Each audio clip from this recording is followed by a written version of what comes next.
Hi friends, this video shows how to fix issue. Voice search and voice commands are not working with Netflix app.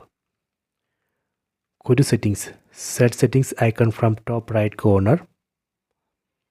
Go to accounts and profiles. Set one profile. Go down. Set Google Assistant. First we need to enable voice control.